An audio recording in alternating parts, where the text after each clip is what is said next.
Donc, nous accueillons maintenant Jean-Christophe Gabriel, donc, qui travaille au CEA dans un laboratoire qui est basé à Saclay, je crois, qui est le laboratoire Innovation, Chimie des surfaces et Nanosciences, en abrégé le LIXEN, qui est une partie d'une unité mixte de recherche CEA-CNRS, qui se dénomme Nanosciences et Innovation pour les matériaux, la biomédecine et l'énergie.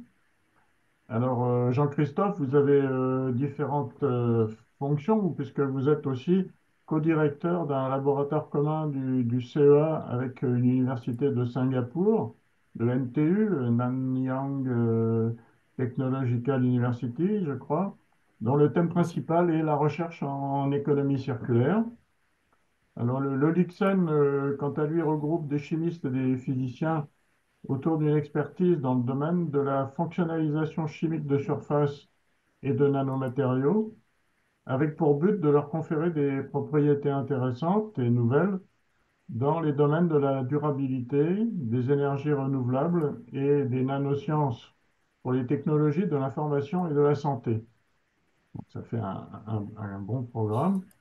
Alors, nous allons maintenant passer à votre présentation d'aujourd'hui, donc qui s'intitule Une plateforme, on la voit en ligne, un microfluidique instrumenté pour l'étude et le développement rapide de procédés d'hydrométallurgie. Bah, donc, Jean-Christophe, je vous passe la parole et merci pour votre présentation encore. Voilà, nous écoutons. Merci Jean-Pierre, merci à tous pour l'occasion de présenter ces travaux. Désolé d'avoir dû rater la première partie de la présentation. J'avais une visite de direction, effectivement, qui m'ont rajouté au dernier moment, donc je n'ai pas pu m'astreindre. Euh, je vais vous présenter un peu les travaux sur ce domaine-là qui ont débuté à un peu plus d'une dizaine d'années. Et j'ai mis les auteurs principaux associés, Johannes qui était le premier postdoc, avec la première thèse Christophe Pénisson, et qui a été amplifié à Singapour par Ange Maurice, Olivier Fabien et Sarah Chevrier. Et tout ça dans le cadre au début de l'ERC avec Thomasen. Je vais peut-être rapidement le rappeler. Euh, bon, j'imagine que la plupart de l'auditoire et c'est tout sur l'hydrométallurgie, et notamment ici l'extraction liquide-liquide, hein, où on mélange deux fluides immiscibles qu'on émulsifie, ce qui permet de faire passer certains ions de la phase aqueuse vers la phase organique, qui, suite à une décantation, et la réitération de ce procédé permet d'augmenter la concentration et la purification des métaux. Alors, la problématique de ça, quand on cherche à l'appliquer au recyclage et à la récupération de métaux à partir des déchets, c'est que dans les déchets, on a une très grande variabilité des entrants et que c'est pas comme le minerai qui a bien sûr déjà un peu de variabilité, mais certainement bien moindre que dans un cas d'un déchet, par exemple un déchet électronique, sur quoi nous travaillons, euh, dans lesquels se mélangent allègrement une bonne soixantaine d'éléments. Et d'un big bag à l'autre, vous allez avoir une composition différente. Et puis, d'un circuit imprimé à l'autre, j'ai déjà aussi une composition différente. Ça veut dire quoi? Ça veut dire qu'il faudrait, en théorie, pouvoir adapter le procédé un peu en permanence, ce qui n'est bien sûr pas forcément faisable. Mais en tout cas, on ne peut pas se permettre de passer 3 ans à étudier des diagrammes de phase pour, euh, pour quelques tonnes de déchets. Alors, ça pose la question de la possibilité donc d'accélérer le développement des procédés.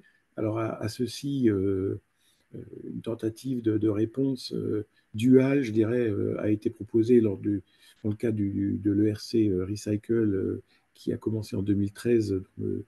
Le coordinateur était Thomas, et dont j'étais le coPI, était d'associer une approche de microfluidique d'étude de l'hydrométallurgie couplée à de la simulation. Mais pour la simulation, il faut des bonnes données d'entrée, il faut des bonnes calculs de delta G, il faut pouvoir calculer les activités chimiques des solvants et de tous les autres composants. Euh, et il faut pouvoir le faire en variant le pH, en variant la température. Donc, il faut faire l'équivalent d'un diagramme de phase, mais il faut faire ça rapidement. Donc, nous nous sommes posé la question, lors de la préparation de ce projet ERC, à une approche microfluidique pour le développement de l'étude de ces procédés. C'était Mur à l'époque, hein, vous voyez, en 2014, un article de revue qui dit qu'on fait déjà beaucoup de choses en microfluidique, mais ce qui manque, c'est de les intégrer avec des méthodes de détection en ligne. Alors, il se trouve que moi, je n'étais pas du tout du domaine, hein, j'étais un peu l'outsider du domaine de l'hydrométéorologie dans le consortium de l'ERC.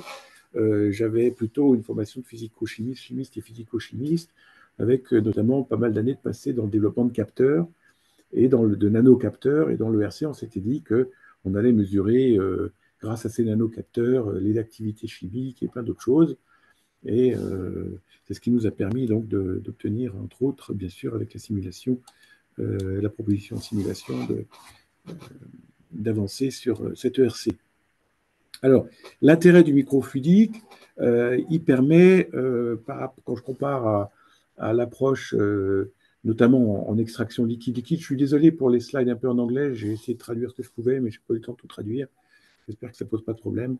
Mais enfin, globalement, c'est uniquement un support pour ce que je dis. Hein. Il n'y a rien qui est écrit que je ne vais pas dire. Là, je le dis en français. Donc, l'approche classique de développement de procédés se fait avec des tubes ASS, ce qu'on appelle en mode batch, où on ajoute donc les solvants immiscibles, l'eau et les solvants en une émulsion. Et on a, une fois que ça a décanté, on peut faire une analyse hors ligne, en général par ICP. La problématique, c'est que quand on veut sortir des paramètres thermodynamiques ou cinétiques, le fait qu'il faut attendre que ça décante rend les choses difficiles à étudier sur ces plans-là. Et puis, donc, c'est pas extrêmement rapide puisqu'il faut faire les mesures hors ligne. Alors, dans le cadre de l'approche microfluidique, on peut beaucoup mieux contrôler les surfaces d'échange et on peut intégrer des méthodes d'études comme l'infrarouge, l'UV ou la fluorescence X. Donc, initialement, dans le projet, on avait décidé de partir sur l'infrarouge et l'UV. Vous allez voir ce qu'il en est devenu. Le contrôle de l'interface est aussi connu, et donc, comme c'est en ligne, c'est des petits volumes, on espérait être capable d'aller plus vite. Alors, qu'est-ce qui existait dans la littérature à l'époque? Alors, en parallèle, il y avait des travaux dans ce qu'on appelait à l'époque la direction de l'énergie nucléaire au CEA, dans le groupe de Mariette, qui utilisait donc cette cellule commerciale dans lequel les deux flux organiques et aqueux étaient mélangés sans séparation physique entre les deux flux. Et si on était dans les bonnes conditions de flux, il n'y avait pas trop de mélange et on arrivait à les séparer en sortie. Et en contrôlant la vitesse, enfin le flux lui-même, on faisait varier le temps de contact entre les deux phases. Et donc, on connaît parfaitement la surface d'échange, le temps de contact. On est capable de sortir les informations thermodynamiques et cinétiques qui intéressent. Alors, ça marche très bien. En plus, c'est une des rares études, une des premières études de l'époque, à l'époque, qui en plus était couplée en ligne avec un ICP. Alors, je crois que cette manip est maintenant n'est plus fonctionnelle, mais elle était assez précurseur et elle a permis au groupe de Mariette de sortir des beaux résultats d'études cinétiques et thermodynamiques dans le cadre des actinides. Alors, la problématique, par contre, associée, c'est que la gamme de flux dans la puce n'est pas forcément énorme parce que très vite ou relativement rapidement, vous avez des problèmes de contrôle d'interface qui n'est plus linéaire et donc on contrôle moins bien la surface, voire on crée une émulsion de nouveau quand on va trop vite avec un régime un peu chaotique. Il y a d'autre part Nichols qui aussi au moment où on déposait l'ERC a présenté une approche microfluidique alors en gouttes alternées où on alterne une partie organique, une partie aqueuse. Ça marche relativement bien sur une grande gamme de flux, donc ça permet d'avoir une dynamique range, une fenêtre de dynamique assez élevée pour étudier les cinétiques d'échange sur plusieurs ordres de grandeur. Par contre, ça demande un contrôle quand même très fin pour bien séparer les deux types de gouttes en sortie. Donc nous, ça nous paraissait euh, un petit peu, un petit peu trop compliqué de notre point de vue. Et donc on s'est rejeté plutôt vers un entre-deux. Donc là, j'ai trouvé un papier, un des premiers papiers qui utilise une technique où les deux canaux sont séparés par une membrane poreuse dans laquelle il y a donc une interface, au sein de laquelle se positionne l'interface liquide-liquide. Quand on connaît la porosité de cette membrane, on est capable d'en déduire la surface d'échange. Et le fait d'avoir cette membrane permet d'avoir une fenêtre de flux beaucoup plus large parce que on a moins de risques de passage d'une des phases dans l'autre. Et donc, il y a moins de régime chaotique. Alors, c'est cette approche que nous avons sélectionnée. Et voici notre cellule. Alors, ce n'est pas la première version. On est passé par pas mal de versions. Ça, c'est un peu la version ultime qui est en verre, ce qui permet de travailler avec des solvants très corrosifs. Et que ce soit sur le plan aqueux ou organique. On a eu des versions précédentes dans divers types de plastique, mais celle-là, c'est celle qui est la plus résistante et la plus adaptée. Au niveau de la membrane, on utilise des membranes la plus fine possible sans qu'elle casse quand on la manipule. Donc, elle fait une trentaine de microns de PTFE. Euh, Ça marche. Donc, voici la longueur des canaux dans le cas de cette cellule, sachant qu'on en a une deuxième, on pourra même en avoir une troisième, euh, qui a une longueur de canal un peu plus faible, ce qui nous permet d'atteindre des dynamiques de contact d'échange qui vont de quelques secondes à une quarantaine, 45 minutes avec le dispositif qu'on a de régulation des fluides. Mais bon, on peut augmenter la longueur du serpentin ou changer de pompe pour aller jusqu'à plusieurs heures. Ok. Alors, c'est bien beau tout ça, mais est-ce que ça marche? Donc, on a fait, il y a une dizaine d'années, les premiers tests avec des molécules relativement classiques, hein, du taupe-gaz dans l'huile de canne, avec un mélange déjà assez complexe, hein, 5 terres rares au niveau du millimolaire, et puis du fer, ce qui est un mélange relativement classique. Et donc, voilà ce qu'on peut obtenir en mode batch quand on étudie l'influence du pH ou de la concentration en acide nitrique, hein, à différentes concentrations ici, vous voyez. Euh, alors, ce qu'on a à droite maintenant, c'est le résultat à un pH donné et en fonction du temps. Donc là, en fait, on commence déjà à voir la cinétique d'extraction qui apparaît. Et ce qu'on voit en mode batch, c'est l'équilibre. Donc, ce qu'on voit en mode page, c'est uniquement les derniers points qui sont ici observés en fonction du temps d'échange entre les deux canaux. Alors, donc, quand je change le pH, pareil, vous pouvez comparer les rectangles de la même couleur, là, orange-orange. Vous voyez que les points sont dans le même ordre et à peu de choses près, à l'écart type près, dans la même gamme de concentration d'extraction, de pourcentage d'extraction. Ça, c'est peut-être un de ceux qui s'éloigne. Non, non, il est assez proche, il faut regarder le jaune. Et voilà, le pH le plus faible, pardon, le plus élevé, euh, c'est là qu'on a peut-être le plus de variabilité, sachant qu'il faut observer ici que la cinétique, on n'a pas atteint l'équilibre, puisque là, vous voyez que je n'ai pas de plateau encore. Donc, cette expérience a montré que on obtenait donc des résultats thermodynamiques qui étaient tout à fait reproductifs par rapport à la prod batch. Là, on a fait des mesures en ICP euh, et que la membrane qu'on a, qu'on a utilisée après plusieurs essais n'induisait pas de problématiques majeures sur l'obtention des résultats. Alors, est-ce qu'on on peut utiliser ce type de puce microfluidique pour la mesure de l'activité chimique? Alors, l'activité chimique, elle est importante, notamment pour les travaux de simulation. À l'ICSM et à Montpellier, vous avez Jean-François Dufraîche qui est qui était notre partenaire pour faire les calculs de simulation des procédés d'hydrométéorologie. Pour lui, une des mesurables d'entrée pour son programme de simulation, c'est l'activité, les concentrations et l'activité des solvants. Or, quand l'eau rentre, rentre dans la sphère de complexation des métaux, que ce soit dans la phase aqueuse ou dans la phase organique, surtout que dans les procédés industriels, les concentrations sont assez élevées, et ben, l'activité, que ce soit de l'eau ou du solvant, elle est généralement assez loin de 1, et la compréhension, la connaissance de la valeur de l'activité vous permet de mieux comprendre la nature des agrégats que vous avez dans vos solutions. Donc, très tôt, nous avons travaillé sur l'étude de la mesure de l'activité de l'eau et du solvant organique. Alors, comment le faire? C'est pas si simple que ça. Nous, l'approche euh, qu'on a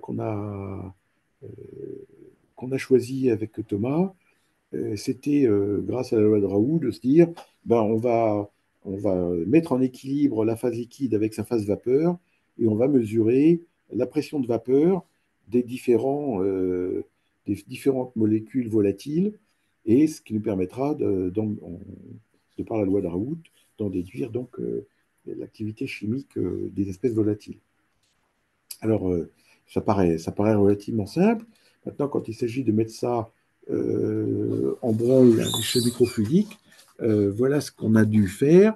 Donc, on a collaboré avec le groupe du professeur Misakov à l'université de Ulm, que je suivais depuis une dizaine d'années, parce que c'est un des pionniers de la mesure FTIR en guide d'onde. Pour ceux qui ont fait des manips de mesure d'infrarouge dans les gaz, souvent vous utilisez des champs multiréflexion qui sont un peu difficiles à orienter, enfin à utiliser. Misakov avait commencé dans les années 2000 à faire des fibres optiques creuses dans lesquelles il faisait rentrer en entrée et en sortie les gaz, et dans lequel il faisait passer donc un faisceau infrarouge qui du coup analysait 100% du volume de la fibre optique creuse. Bon, finalement, la fibre optique posait des problématiques. Il a développé donc des guides d'onde de ce type-là. Donc nous, on a marié les deux. On a marié les deux pour avoir en dessous notre puce microfluidique. Donc je vais vous montrer ça dans la slide suivante. Voilà, donc ici, vous avez donc un canal microfluidique dans lequel passe un des solvants.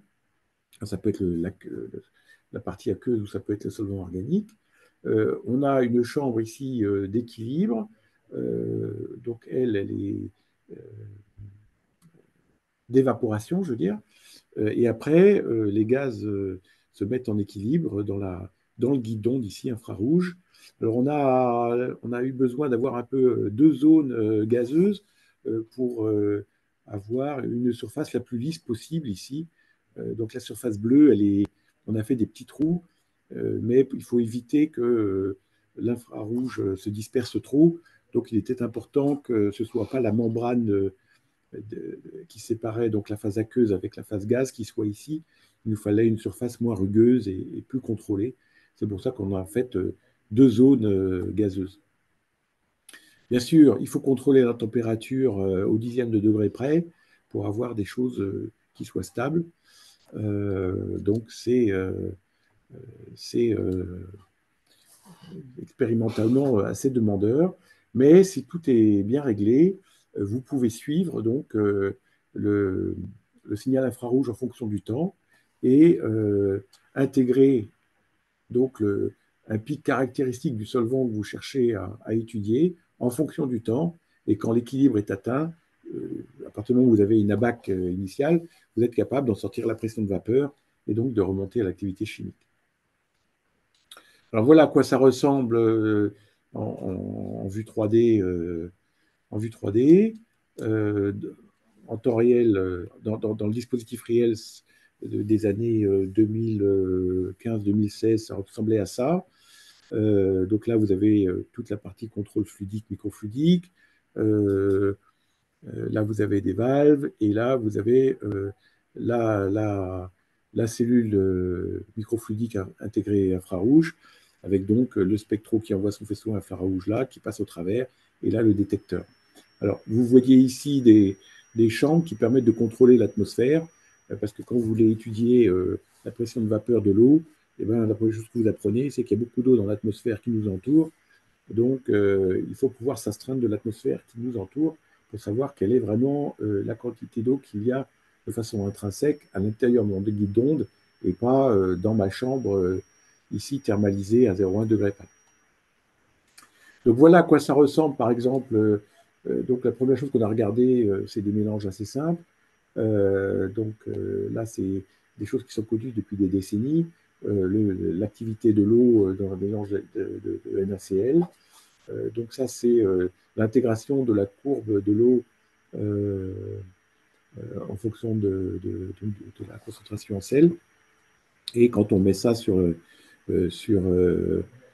quand on en déduit l'activité en fonction de la molarité et qu'on compare ça à ce qui est publié déjà depuis de nombreuses décennies, on obtient des résultats tout à fait similaires. Dans le cas d'un mélange, par exemple, de solvants, eau et éthanol, on obtient de la même façon des résultats qui se comparent à ce qui est publié.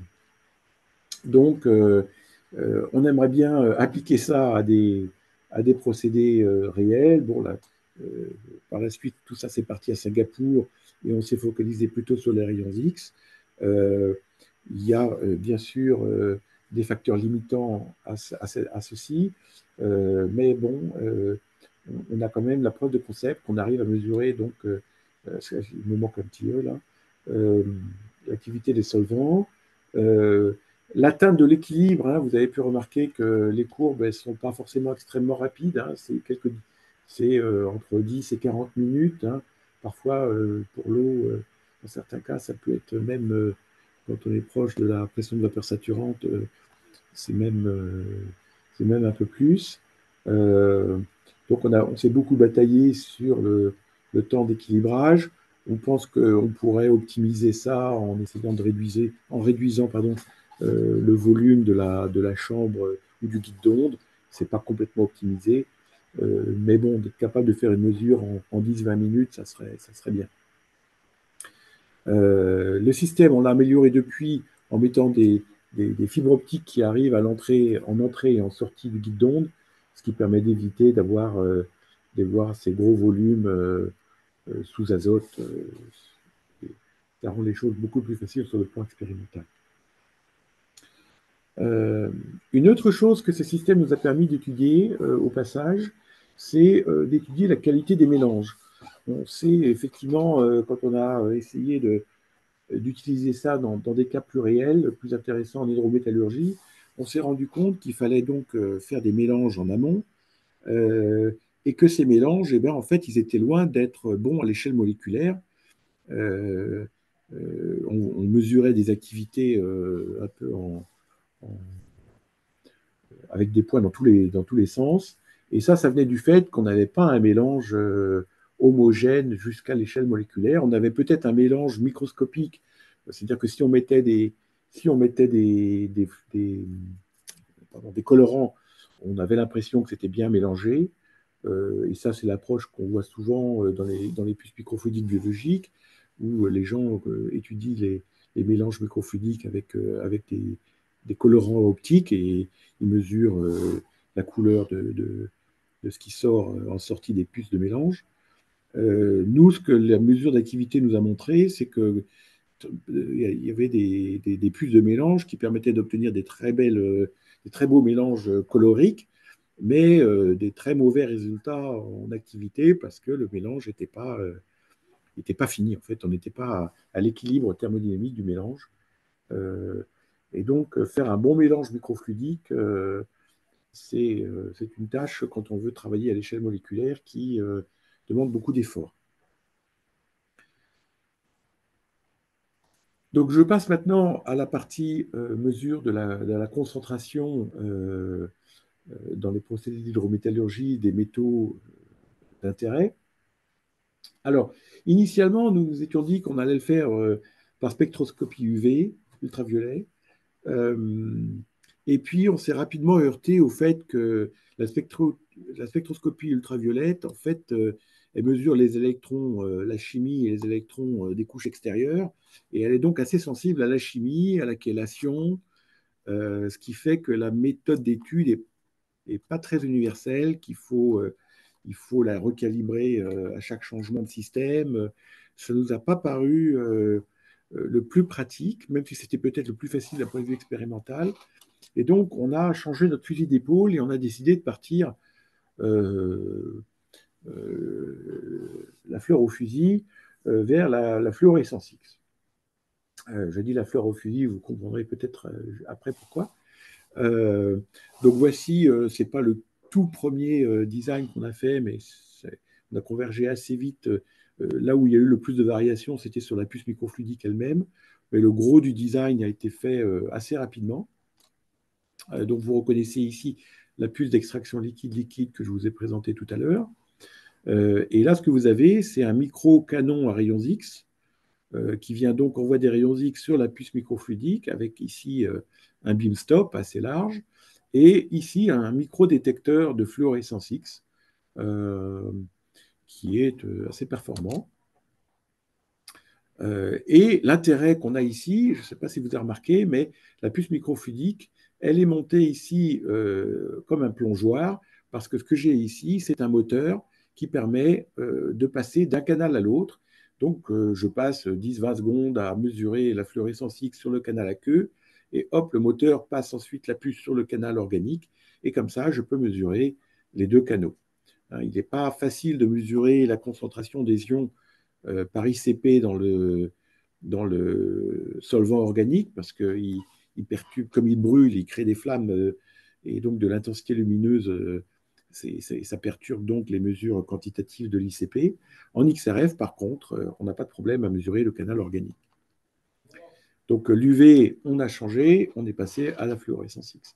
Bon, la fluorescence X, je passe dessus. Hein.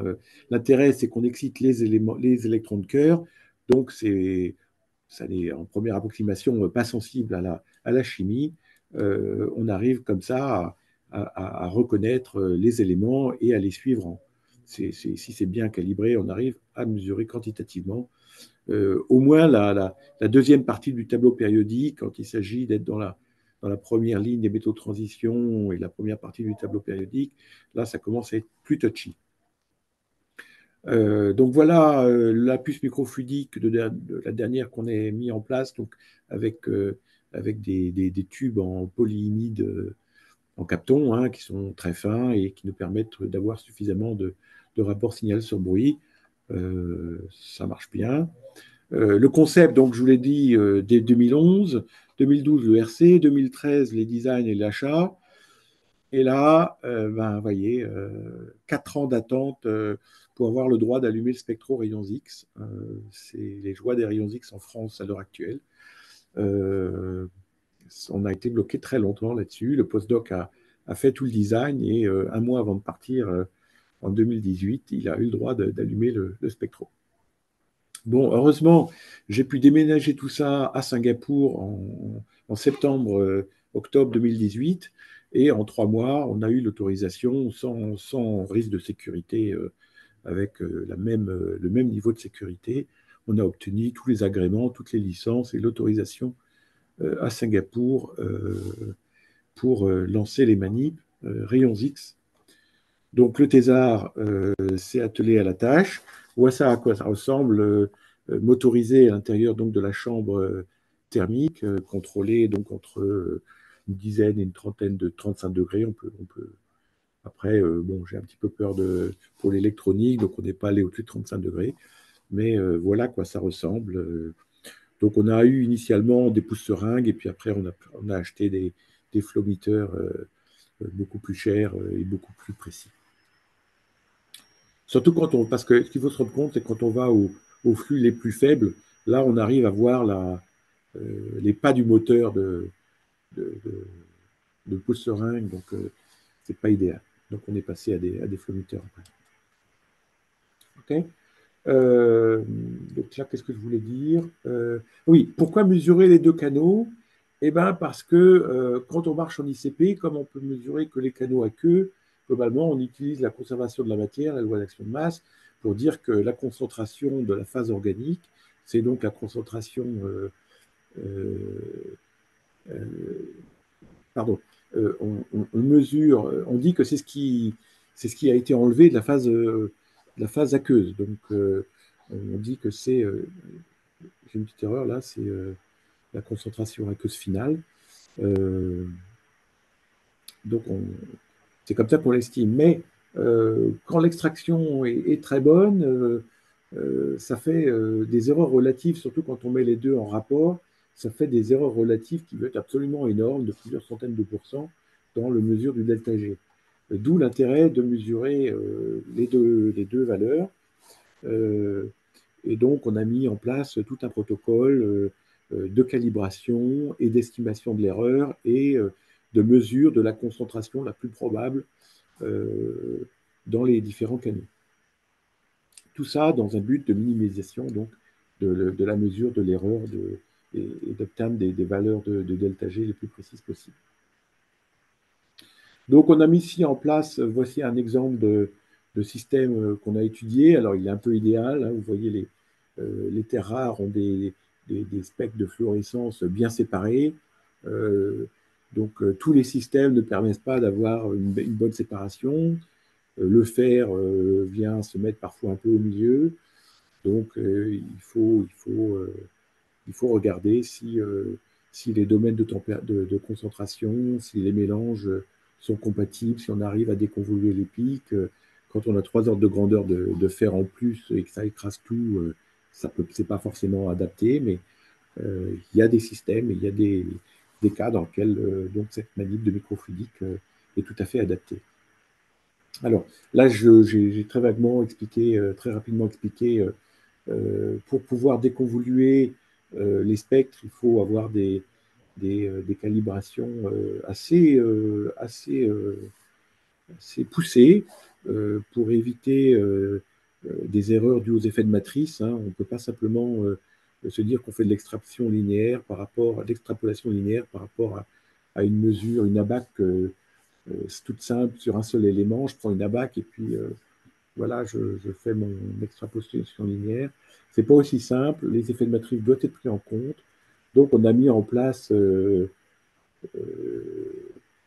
toute une série de mesures de matrices de composition. Donc, on en fait des matrices, des abacs matriciels qui permettent de remonter grâce à un affinement, à des affinements de moindre carré pour effectuer donc les mesures dans les cas réels. Donc, voici typiquement une première mesure qui nous a amusé de faire sur donc, les 3 terres rares dont je vous ai parlé, avec, pour vérifier la qualité de nos mesures, on s'est amusé à étudier l'extraction dans les deux sens, c'est-à-dire en mettant les ions métalliques dans un cas dans la phase aqueuse et regarder donc les phénomènes d'extraction, et dans l'autre cas en les dissolvant dans la phase organique cette fois-ci, et pour vérifier qu'on obtenait bien les mêmes niveaux d'équilibre. Donc, on a travaillé, hein, vous voyez, à une dizaine millimolaire. On arrive à descendre. Notre résolution avec la fluorescence X, c'est typiquement le millimolaire. Hein. Mais bon, pour avoir quand même un petit peu de signal sur le bruit et de la reproductibilité, on a décidé de travailler un ordre de grandeur au-dessus de notre résolution minimale. Donc, dans un cas, c'était dans la phase aqueuse. Dans l'autre cas, comme je viens de le dire, on a inséré les métaux dans la phase organique. Donc, voilà ce qu'on peut voir. Alors, et ça demande un petit peu d'explication. Hein.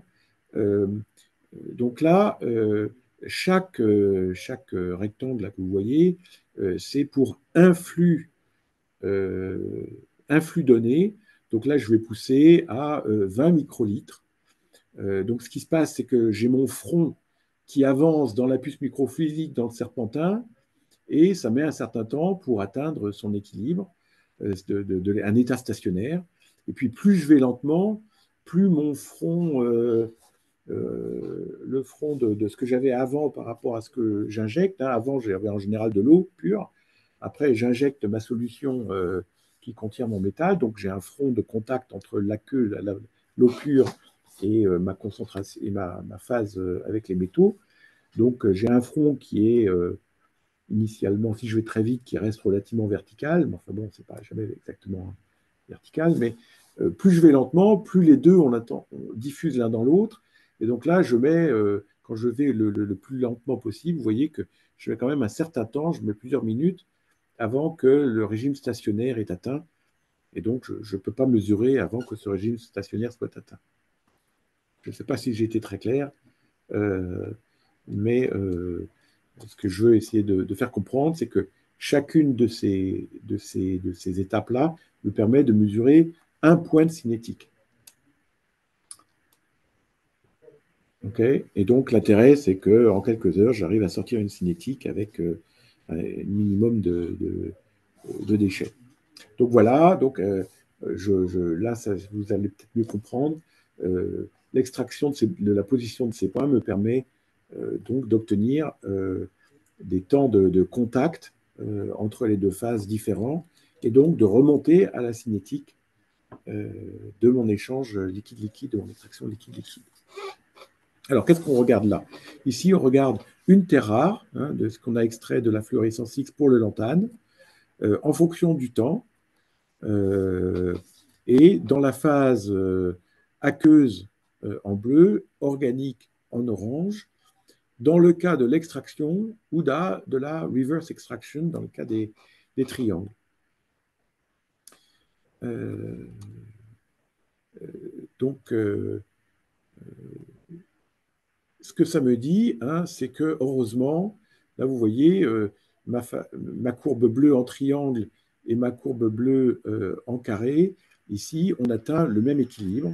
Et pareil pour la phase organique. Ouf, je respire. Hein, un équilibre chimique, hein, je dois atteindre le même équilibre, les mêmes valeurs d'équilibre. C'est effectivement ce qu'on a réussi à obtenir. Donc, c'était rassurant. La thermodynamique ne ment pas et notre système expérimental nous permet d'atteindre l'équilibre thermodynamique. L'avantage ici, c'est qu'en plus, j'ai la cinétique, je connais la surface d'échange. Alors, ça nous a permis, grâce à un software qu'a mis en place Jean Duhamel au CEA de Marcoule, de simuler les différentes contributions de, de, de résistance des différentes interfaces qui donc jouent un rôle clé dans la cinétique et le transfert des ions de la phase aqueuse vers la phase organique. Donc, vous avez la résistance, donc, ce qui vient de la diffusion des espèces dans la phase aqueuse pour arriver au niveau de la membrane, le passage de la membrane, le passage de l'interface et la diffusion dans la phase organique.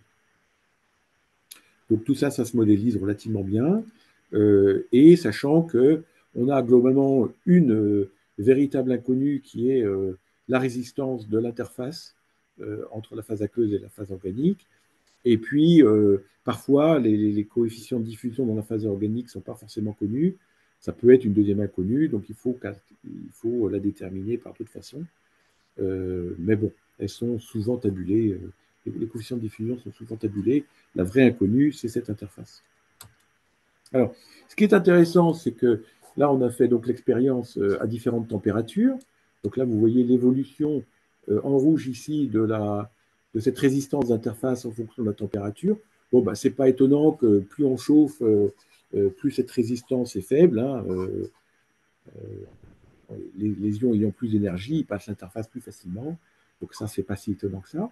Alors, ce qui peut paraître intéressant, par contre, si je regarde ce qui se passe quand je vais dans l'autre sens, c'est que là, je peux voir la contribution de la résistance de l'interface dans le cas de quand je vais de la phase aqueuse vers la phase organique. Quand je regarde à l'inverse, quand je vais de la phase organique à la phase aqueuse, eh ben, j'ai une grosse asymétrie de cette résistance d'interface. Alors ça, vous allez me dire, si on y réfléchit un peu, j'enfonce une porte ouverte. Il n'y a pas de raison. Quand j'ouvre une porte, eh ben, c'est pas la même vitesse hein, quand je vais dans le sens que la porte s'ouvre ou il faut que j'ouvre la porte d'abord vers moi pour sortir. bah, là, c'est la même chose, hein. Il n'y a pas de raison que quand je vais de l'eau vers l'organique, la résistance soit la même que quand je vais dans l'autre sens. Par contre, ce qui est joli ici, c'est que c'est une des toutes premières fois qu'on arrive à mesurer la cinétique et cette asymétrie de résistance. Euh, et ça ouvre la porte à toute une flopée d'études théoriques. Euh, je pense qu'on n'est qu'au tout début de l'exploitation de cette capacité. Donc, ce qui nous a valu d'ailleurs de faire la couverture quand on a publié ces résultats. Euh, donc, on parle de cinétique. Donc là, on arrive à obtenir la cinétique en plus de l'équilibre thermodynamique. Alors, on s'est posé la question de savoir euh, est-ce que ce qu'on pense être l'équilibre thermodynamique est toujours l'équilibre thermodynamique. Euh, alors, on s'est posé la question dans un cas où on rajoute le fer, parce que il est connu dans ces systèmes qu'on a utilisés. Alors là, on a un peu modifié, on a utilisé un système synergique un peu plus récent. Euh, mais typiquement, au lieu d'avoir 3 terres rares, on en a mis qu'une pour simplifier, et le fer.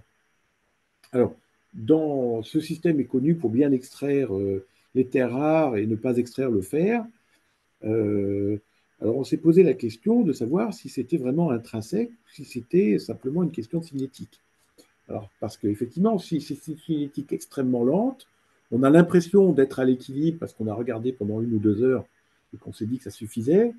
Donc, on pense que le fer n'est pas du tout extrait et que donc l'équilibre thermodynamique, c'est du fer qui n'est pas extrait. Mais est-ce que c'est la vraie valeur?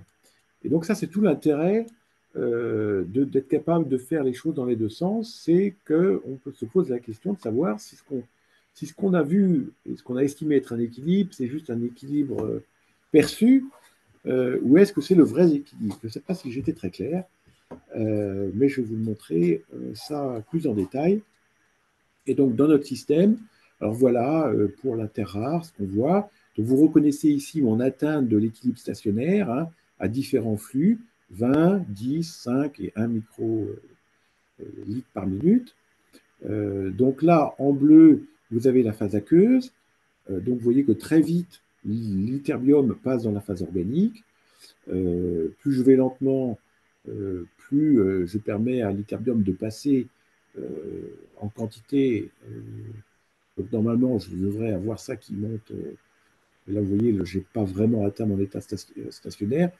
Bon, ça me donne un peu l'idée de la zone où se trouve mon équilibre thermodynamique pour l'extraction de l'ytterbium. Pour le faire, eh ben, on voit que il s'extrait un petit peu. Là, c'est la phase aqueuse qui est en bleu. Donc, je vois que plus j'augmente le temps de contact, plus le fer est extrait. Voilà. Avec ici un équilibre. On peut se poser la question de savoir si là j'ai atteint l'équilibre thermodynamique ou pas. Et là, on voit que je me suis placé dans un cas qui en plus extrait relativement bien le fer. Alors, quand on fait la reverse extraction et qu'on met le fer dans la phase organique cette fois-ci, eh ben, on voit qu'on atteint le même équilibre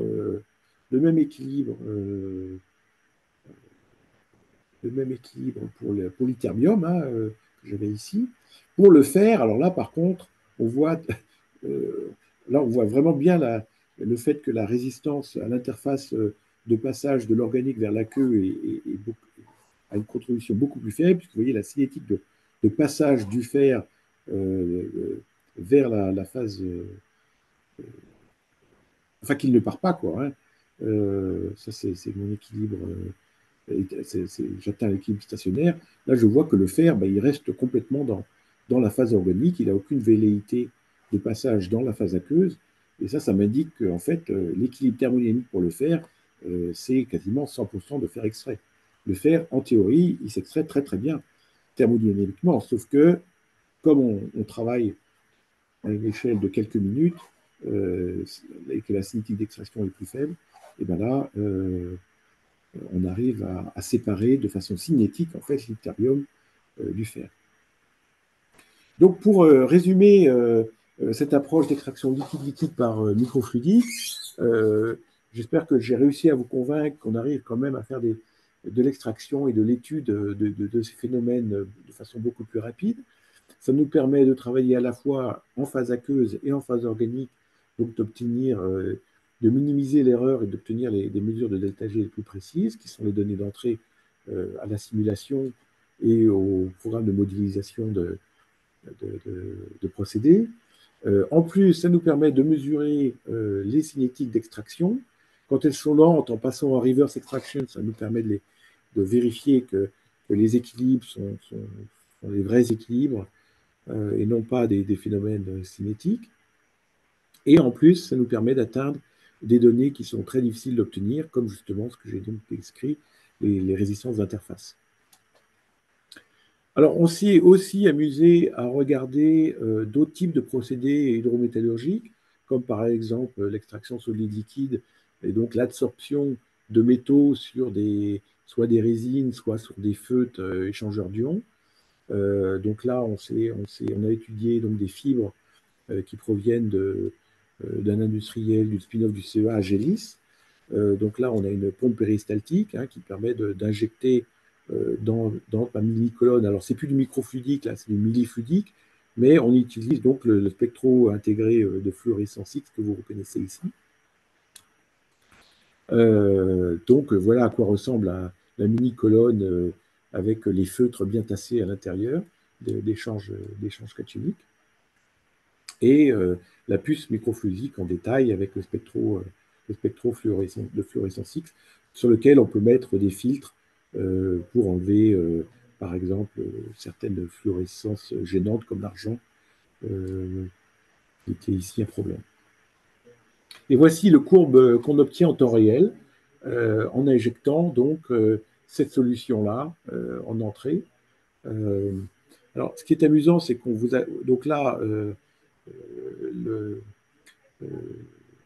la solution arrive, là ce qu'on mesure, c'est ce qui est en sortie donc, de tube. Alors ce qu'on voit, c'est qu'il y a une compétition entre les différents ions. Le fer est probablement ce qui se fixe le plus rapidement, mais après il est déplacé par les autres ions, donc on a un pic de fer au début, et puis ça c'est la phase d'absorption, et la courbe de perçage en fait qu'on voit en temps réel. Donc après, on a fait un rinçage de la colonne et on a mis une solution concentrée d'acide pour faire la désorption de la fibre. Et donc, on voit donc la désorption des différents ions. Alors, on voit que celui qui est le plus lent à percer, c'est celui qui a chassé tous les autres, donc c'est celui qui sort le plus concentré. Et le fer qui a été très rapidement chassé, c'est lui qui sort le moins concentré.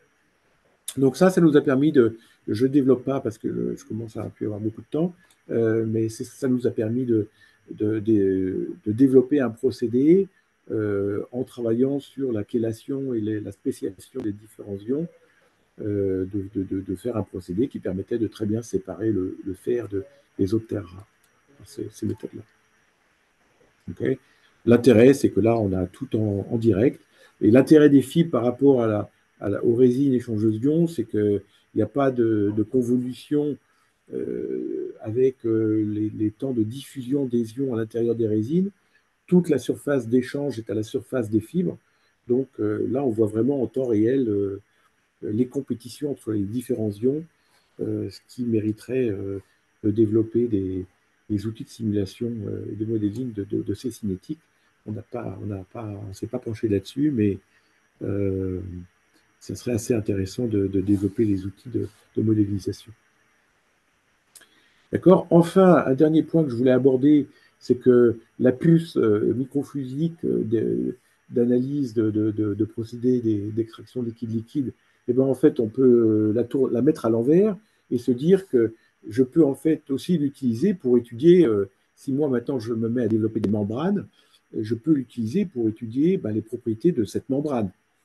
Donc, quand j'étudie l'extraction liquide-liquide, j'utilise une membrane bien connue en PVDF de 30 microns d'épaisseur.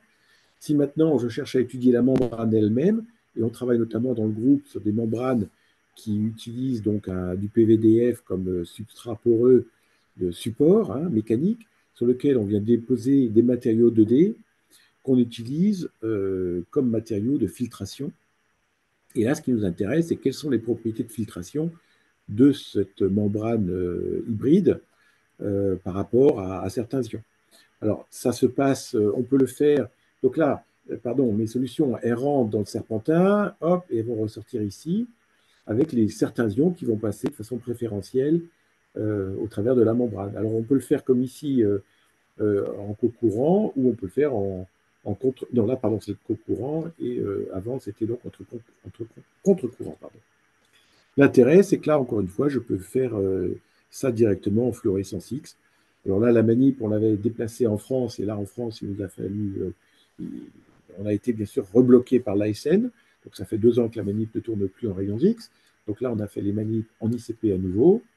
Et ce que ça nous a permis, en utilisant donc les deux géométries pour avoir une gamme de cinétique plus large, ça nous a permis de montrer que la membrane qu'on avait développée était extrêmement sélective pour l'argent, avec des rapports des taux de permation remarquables pour l'argent extrêmement rapidement, et puis avec tous les autres ions qui passaient de façon très pauvre.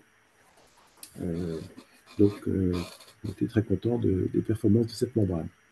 Le but là, c'est pas de vous parler de la membrane, c'est de vous parler de la capacité de l'outil, de la plateforme pour étudier aussi les développements membranaires.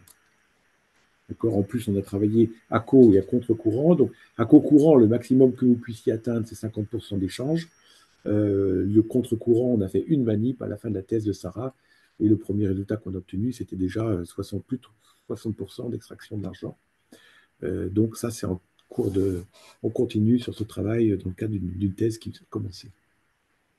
D'accord. Donc, l'avantage de la microfluidique, c'est là pareil, la diminution des temps de test et la diminution des volumes. Voilà, je vous ai donné ici un peu des critères de comparaison. J'atteins la fin de mon exposé. Je suis très sommaire sur les conclusions. Je pense qu'on va avoir le temps pour une bonne discussion, ce qui permettra d'étoffer ces conclusions. Mais euh, j'espère que j'ai réussi à vous convaincre de la potentialité donc, de cette approche microfluidique vers justement sa capacité à déterminer des grandeurs qui sont absolument clés pour la dynamique et la simulation. Sur l'accélération, des temps de mesure pour atteindre les paramètres thermodynamiques et cinétiques qui sont nécessaires pour l'étude de ces procédés. Et puis, je n'oublie pas de parler, parce qu'on nous parle de plus en plus dans nos laboratoires de réduire notre empreinte carbone en recherche. L'intérêt aussi, c'est que ça réduit très fortement l'empreinte carbone de l'étude de procédés. Et je m'arrêterai là, tout en remerciant donc les collègues et bien sûr les financements que nous avons reçus, pas dédiés uniquement à cette plateforme, mais dans les 14 dernières années, les financements que nous avons reçus pour développer cette plateforme microfluidique. Merci à vous et Oui, voilà, s'il y a des questions. merci Jean-Christophe pour cette présentation très intéressante. Alors, on a eu quelques questions. Je crois que la première a été posée par Jean-Charles de Hantine. Peut-être, Jean-Charles, si tu veux t'adresser, Oui, non, poser c'est directement. effectivement. Non, c'est juste parce que j'observais sur le slide 37, mais il est revenu après, euh, que c'est super, effectivement, la thermo fonctionne, hein, heureusement. Je suis là pour ça. Oui, Ouf. Mais il y a un petit écart quand même entre les deux. Est-ce que c'est oui, l'incertitude alors, bon, expérimentale? oui, on est dans C'est le un cadre de écart l'incertitude systématique, c'est ça expérimentale. qui Ouais. m'inquiétait un petit peu. C'est quand je vois des trucs qui sont systématiques, je me dis, ça cache peut-être quelque chose. Est-ce qu'il y a une réflexion autour de ça ou est-ce que, voilà, c'est vraiment l'incertitude du procédé, quoi. On était au niveau de l'incertitude du procédé, donc effectivement, on n'a pas encore. Si on a fait ces séries, cette étude qu'une seule fois, enfin, on l'a reproduite, mais on ne l'a fait que sur ce système. Donc, il faudra voir si on a ce même type de gap sur différents systèmes, et là, on saura qu'il faut vraiment qu'on creuse la chose. Pour l'instant, ça nous a pas, on s'est pas arraché les cheveux parce que c'était dans les niveaux d'incertitude par rapport aux écarts types que vous voyez sur les courbes, c'était dans les écarts types. Donc, ça nous a pas paru aberrant. D'accord, ok. Donc voilà, c'est la certitude expérimentale. Bon, ben, ça répond à ma question. Merci. Merci. Très bien. Alors ensuite, on avait une question de Damien Bourgeois. Donc pareil, Damien, si tu veux peut-être t'adresser directement. Oui, merci Jean-Christophe pour la Je suis désolé. présentation. Donc c'est super intéressant. Là, on retrouve des questions de cinétique auxquelles on avait réfléchi aussi, pas avec les mêmes outils. J'ai pas bien compris. Alors, diapo fer 45, j'avais l'impression qu'il y avait du fer qui arrivait en phase organique. Alors, je sais pas si c'est moi qui n'ai pas bien suivi mais j'ai pas bien vu justement l'inversion extraction directe, extraction reverse. Et puis en tout état de cause, si le fer n'est pas extrait, comment vous faites pour charger la phase orga pour l'étudier en reverse extraction? Non, non, mais justement, là, le fer est très bien extrait. Ah, il est très Mais bien sauf que la extrait, cinétique est d'accord. lente. Donc la cinétique est justement lente, ce qui permet. Alors, dans notre cas, elle n'était pas si lente que ça. En fait, à basse température, elle est quasiment arrêtée. Mais en fait, si tu attends un temps infini, tu te rendras compte que le fer, il passe très bien. Mais D'accord, l'équilibre, ok. ça met un temps infini pour atteindre l'équilibre thermodynamique. C'est ça qu'on cherchait à montrer. C'est Daniel Meyer qui nous avait mis, qui avait dit, qui avait soulevé cette problématique. Alors, je peux essayer de remettre la slide. Ah, parce que j'avais l'impression qu'en extraction reverse, le fer, il revenait dans la phase orga. Donc, Oui, non, il reste dans la phase orga. Il n'est pas extrait dans la phase aqueuse du tout, il reste dans la phase orga, en reverse. Alors, d'accord. c'est toute la. C'est ce qui n'est pas forcément très clair dans. C'est qu'il y a deux équilibres. C'est toujours ce qui. J'essaie d'approfondir à chaque fois, mais ça ne passe pas toujours. En fait, il y a deux cinétiques. Il y a la cinétique de la puce microfluidique qui met un certain temps pour atteindre son état stationnaire. Que tu vois là, c'est la cinétique de la puce microfluidique. C'est le temps que le front de ma solution arrive au bout de la puce microfluidique. Il y a bien un moment où j'injecte dans la D'accord. puce ma nouvelle solution. D'accord? Donc, Ok, la c'est une solution que je arrivée de veux front en étudier. fait qu'on voit. Donc, Ok, ok. Non, mais- le front met un certain temps pour percer la puce microfluidique. Et ce qu'il faut regarder, c'est ce point-là. Ça, c'est l'atteinte du régime stationnaire de la puce microfluidique. Mais le ok. point d'équilibre, c'est ce point-là. Donc, tu vois que là, ça ne bouge pas, ça ne bouge pas, ça ne bouge pas. Là, le fer, ben, il y a un peu de fer qui, plus je le mets en contact avec la phase organique, plus j'ai de fer qui passe dans la phase organique. En bleu, c'est la phase aqueuse. En orange, c'est la phase organique. Donc, c'est normal, la phase aqueuse, elle diminue, la phase organique, elle monte. Ça, c'est en extraction directe. En Ouais, ouais. reverse extraction, par contre, si je regarde le fer, c'est ce point-là qu'il faut que je regarde. Tu vois qu'il reste dans la phase organique et il ne passe pas du tout dans la phase aqueuse. C'est ce point-là à chaque fois Mhm. qu'il faut regarder. D'accord, en fait, il faut regarder le point du bout. Moi, je regardais Voilà, bêtement la courbe c'est du le bas, point par du exemple, bout. reverse extraction du fer, j'avais l'impression que ça montait en phase orga, quoi. Ok. Voilà, Mhm. c'est ce que j'essayais de mettre en exergue quand j'ai mis les croix là, pour montrer que c'est le point du bout qu'il faut regarder et que ce que tu vois là, c'est l'atteinte du D'accord. régime Ok, stationnaire ok. de la puce Ok, microfluidique. ok, d'accord. L'atteinte du régime stationnaire de la puce et en fait, vous ne faites pas des analyses Voilà. pointées. Ça, c'est Ok, la merci. cinétique de l'extraction. Ça, c'est la cinétique de la puce elle-même. C'est Ok, intrinsèque de la ok, puce. ok. J'ai toujours du mal à faire passer ça, désolé. Oui, non, mais après, c'est pas grave. Ok, J'espère que c'est plus clair. je vois bien. Merci. Ouais. Bon, là, il n'y a pas de nouvelles questions apparemment tout de suite. Là, moi, j'en aurais une, Jean-Christophe, là, à propos de la technique. Là. Donc, je voyais, là, vous avez mis une membrane, donc, et je suppose que la membrane, elle est pincée, elle est écrasée entre les deux plaques, de façon à ce qu'il n'y ait pas de diffusion latérale dans le plan de la membrane, c'est ça? Ah, c'est la subtilité. Effectivement, c'est un des points. Alors, je vais essayer de remettre. Où est-ce que j'ai une belle vue de la structure? Voilà, ici. Hop. Donc, si je remets ça, si je repartage ça. Voilà, hein, c'est ça la Oui. structure. Mhm. Donc, vous voyez le serpentin. Mhm. Alors, la membrane, elle est poreuse. Donc, on se rend compte. Alors, si je mets le pointeur, hop, une seconde pour le pointeur. La membrane, elle est poreuse, ce qui fait que sur le côté ici, on met du joint silicone pour en fait remplir les trous et éviter que ça diffuse dans tous les sens. En Mhm. latéral ici, je ne te cacherai pas qu'il y a probablement une diffusion très lente, mais parce qu'on ne peut pas complètement arrêter, on ne peut pas fermer la porosité à ce niveau-là. Mhm. Euh, bon, par contre, on sert pour éviter au maximum et limiter. Mais quand on a des faces colorées, on voit que le blanc ici se colore un petit peu.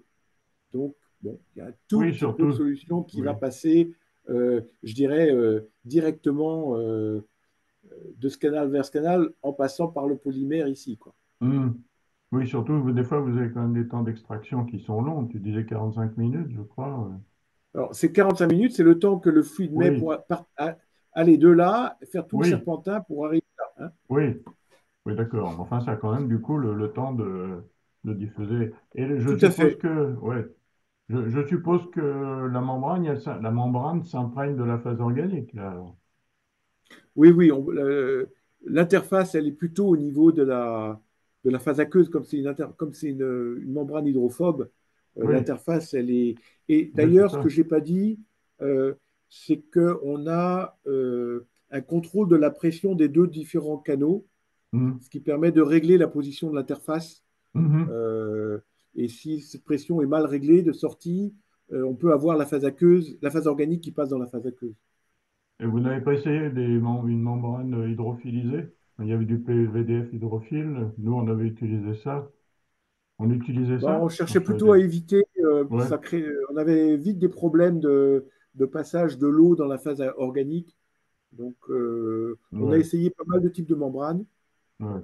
Celle-là, c'est celle qui nous a donné les meilleurs résultats dans le contrôle du procédé, éviter qu'une phase passe dans l'autre, etc., tout en ayant une résistance qui n'était pas trop importante. La contribution de la membrane, c'est en gros 30%. Mhm. Et au niveau de la modélisation, alors vous faites une hypothèse de quasi-stationnarité, si j'ai bien compris, du flux, de façon à éviter les problèmes justement de non-stationnarité, Alors, de dans les diffusion dans régimes le où on temps, est, c'est une etc. hypothèse. Oui, dans les régimes où on est, c'est une hypothèse relativement qui est valable, hein. On ne fait pas comme les Américains, 3 ou 4 ordres de grandeur de flux, hein. Vous Mhm. voyez, Ouais. on joue plutôt sur la longueur du serpentin pour jouer sur la cinétique plus que sur le flux. Mhm. D'accord. Ok.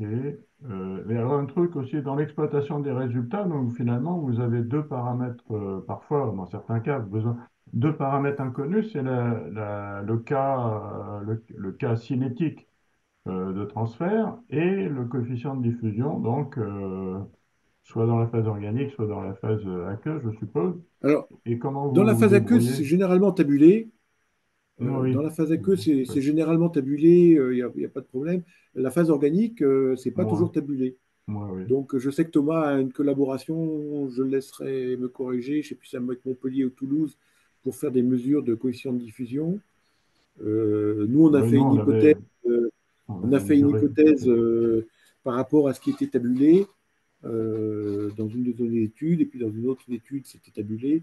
Donc, bon, ça dépend, parfois c'est tabulé. Il y a moins de données en phase organique, ça c'est sûr. Bien sûr, oui. On en avait mesuré certains, nous, dans l'acide nitrique en particulier. Et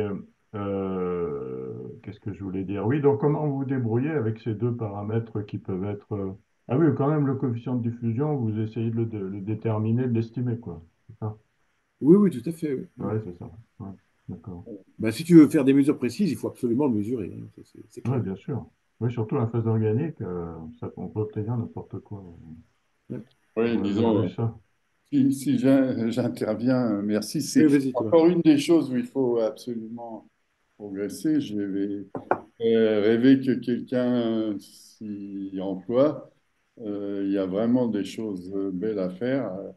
Je dirais, c'est que ça n'a pas vraiment commencé. Il y a eu juste quelques tests de déduire ça des mesures de conductivité et de relaxation RMN qui Mhm. ont été faites. Mhm.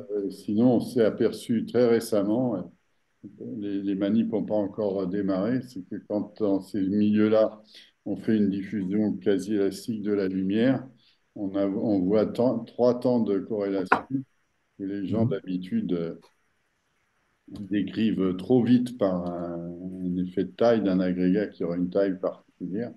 Mais en fait, Mhm. quand on regarde sur les coefficients de diffusion les plus rapides, c'est-à-dire la décroissance des fonctions de corrélation de la lumière dans les premiers temps, je pense qu'on mesure quelque chose qui est très proche d'être le coefficient de diffusion de l'agrégat unique dans son environnement étant plus ou moins une solution concentrée des autres agrégats. Mhm. C'est ça qu'il faut mesurer. Si on peut le mesurer par lumière indépendamment, ça serait super. Et pour Mhm. Je, l'instant, je viens, je ouais, viens d'avoir une idée. Alors, je ne sais pas si c'est le moment ici, tu es euh, toujours au moment, tu as toujours plein d'idées. Vas-y. non, écoute, on en discutera. Non, non, excuse-moi, on en discutera. C'est pas le moment Non, on vous dans une laissera Breveter réunion d'abord. discuter, enregistrée, hein. dans une réunion enregistrée de discuter de ça. Mais Ouais. T'inquiète pas, moi, tu peux toujours me... Si je dis une bêtise, c'est pas grave, si elle est enregistrée, j'ai l'âge, on peut se permettre de dire des bêtises. Ok, bon, je ne vais ok, pas interférer. il y a un truc qu'il faut qu'on discute. Ouais, d'accord, ok, Alors, il y a je une note. question de C'est à Laurent, je crois. Regensburg, là. Une question Ok, de Laurent. Ouais, Mm. j'avais juste une petite question, ça, parce que au moment des mesures d'équilibre liquide-vapeur, là, il me oui. semble que tu as dit que ça prenait un peu de temps. J'ai en tête 20, un peu plus de 20 minutes ou même un peu plus. Mais alors moi, pour avoir fait des mesures d'activité de l'eau sur des mélanges salins comme ça, bah, alors pas en microfluidique, mais en fait, ça prend souvent 30 minutes, 1 heure aussi pour arriver à l'équilibre. Donc, est-ce que vraiment vous espériez enfin, que ça aille plus vite avec un dispositif microfluidique. Je sais pas si ma question est claire, mais Non, tu as raison. Non, là, on ne s'attendait pas à une accélération particulière parce que la diffusion, c'est la diffusion. Ça prend des temps, ça prend du temps à s'équilibrer. Mais l'idée, c'était de pouvoir faire toutes les mesures en même temps. Donc, il hmm, fallait pouvoir. Les rayons X étaient là pour nous mesurer les concentrations et l'infrarouge était là pour nous mesurer l'activité du solvant. ouais. Mais on voulait le faire tout en même temps. Donc, il fallait une Hmm. méthode. Ah oui, ouais, c'est le problème de la ouais, simultanéité, quoi. Mhm. Oui, je peux Ok. dire juste pour la petite histoire, cette histoire de vitesse d'équilibration de la saturation en eau de l'air autour des aérosols, ça reste une des grandes demandes dont ils ont besoin de valeurs numériques pour la modélisation du climat, parce que la vitesse de variation des gouttes dans les nuages, ça reste Oui. un paramètre qui est mis vraiment au doigt mouillé, c'est le cas de le dire, Oui. dans les calculs de physico-chimie de l'atmosphère. Et j'ai été Mhm. saisi en étant incapable de le faire, de demandes de précision. Si à la surface d'une goutte d'aérosol, il y a des molécules adsorbées infimes de surface, c'est un truc qui intéressait déjà Helmut Mewald au Max Planck. Quelle est la vitesse d'évaporation d'une goutte d'aérosol à queue Mhm. en fonction de les monocouches de cochonneries qu'il peut y avoir en surface des aérosols. Oui, C'est non, c'est une très... grande question de physico-chimie totalement ouverte et, Mhm. et qui est, je pense, pas complètement hors de portée des membres de la communauté du GDR, là, mais c'est une question Mhm. importante. Mhm. C'est Ouais. Donc, certain. nous, ça a été une grosse question, la stabilité. Le spectro devait être allumé 24 heures, enfin, pendant au moins 24 heures, parce qu'après, les variations de température du spectro étaient. Quand on cherche à mesurer des variations d'intensité de l'ordre du pourcent, il faut vraiment que tout soit très stabilisé. Donc, du point de vue expérimental, ces mesures sont quand même pas faciles. Et pour essayer de réduire les temps de manip, on a essayé de simuler les vitesses pour pouvoir, enfin de fitter les courbes d'équilibrage pour essayer de pouvoir s'arrêter le plus tôt possible sans avoir à devoir atteindre. Enfin, quand on veut avoir 1% de mesure, on se rend compte qu'on est quand même obligé d'attendre assez longtemps.